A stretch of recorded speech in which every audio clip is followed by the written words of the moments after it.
Oke, di video kali ini saya akan menjelaskan terkait permasalahan perkembangan bahasa yang ada di SMK 1 Kota Serang. Latar belakang. Bahasa merupakan sarana utama komunikasi di lingkungan sekolah. Perkembangan bahasa, siswa dipengaruhi oleh keluarga, teman sebaya, media digital, dan lingkungan pendidikan. Setelah kami melakukan observasi, perkembangan bahasa di SMK 1 Kota Serang, banyak siswa menggunakan bahasa Indonesia dalam pembelajaran. Terus terdapat penggunaan bahasa gaul, bahasa daerah dalam interaksi sehari-hari. Terus pengaruh media sosial juga memperkaya kosakata dan gaya komunikasi siswa. Terus kemampuan presentasi dan diskusi siswa semakin berkembang. Nah, ada beberapa permasalahan setelah kami melakukan observasi di sekolah SMK 1 Kota Serang. Yang pertama itu penggunaan bahasa tidak baku dalam situasi formal. Yang kedua tuh kurangnya kesadaran berbahasa santun. Yang ketiga, campur kode antara bahasa Indonesia atau daerah dan bahasa gaul. Terus rendahnya minat membaca yang mempengaruhi kosakata siswa. Faktor dan penyebab. Yang pertama ada pengaruh lingkungan, pergaulan. Yang kedua, intensitas penggunaan media sosial. Yang ketiga, kurangnya pembiasaan penggunaan bahasa baku. Yang keempat, pengaruh keluarga dan lingkungan masyarakat. Dan yang kelima atau yang terakhir, rendahnya budaya literasi. Nah, kelima faktor tersebut saling berkaitan erat dalam membentuk pola komunikasi dan karakter seseorang. Kebiasaan berbahasa yang menyimpang dari kaidah baku seringkali lahir dari lingkungan yang kurang membiasakan penggunaan bahasa yang benar.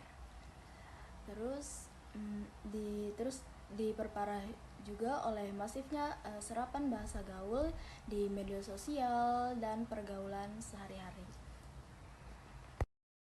Lanjut, ada dampak permasalahan bahasa. Yang pertama, kesalahan dalam komunikasi formal, menurunnya kemampuan menulis dan berbicara secara efektif, berkurangnya penggunaan bahasa yang santun, hambatan dalam kegiatan akademik, masalah bahasa yang tidak dikelola dengan baik menyebabkan miskomunikasi, salah tafsir, dan penurunan kredibilitas profesional.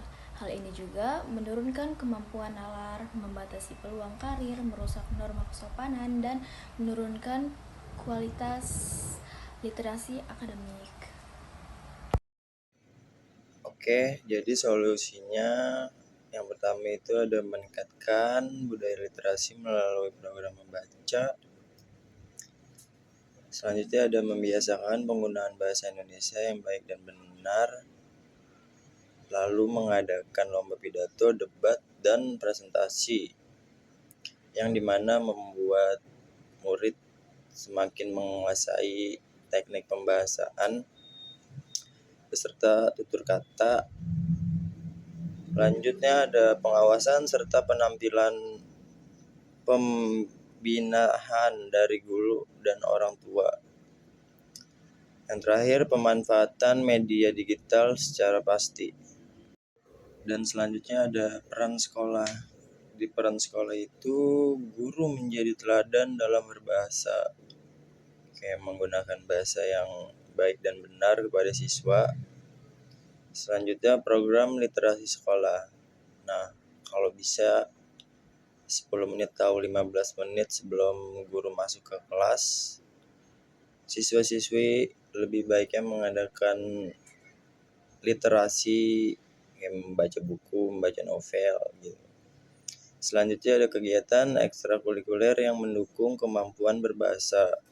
Contohnya kayak paskibra, pramuka yang bisa berkomunikasi dengan tim.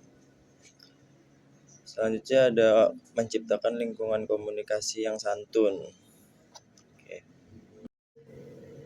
Oke, jadi secara kesimpulan perkembangan bahasa di SMK 1 Serang ini sudah ada kemajuan.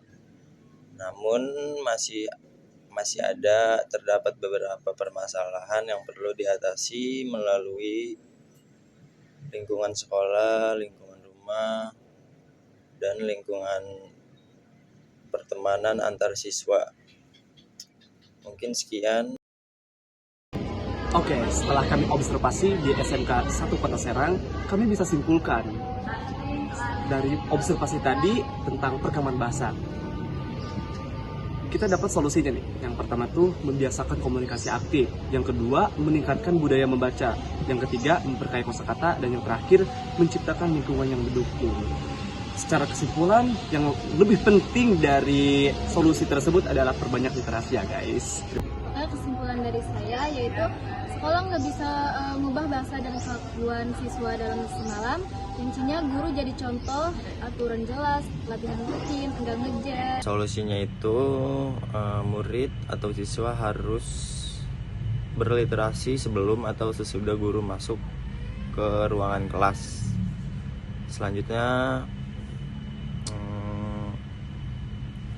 lebih sering-sering membaca buku ketika ada waktu luang, waktu kosong, lebih sering baca buku.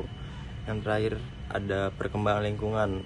Perkembangan lingkungan ini justru sangat berpengaruh ke tutur bahasa siswa-siswi di sekolah.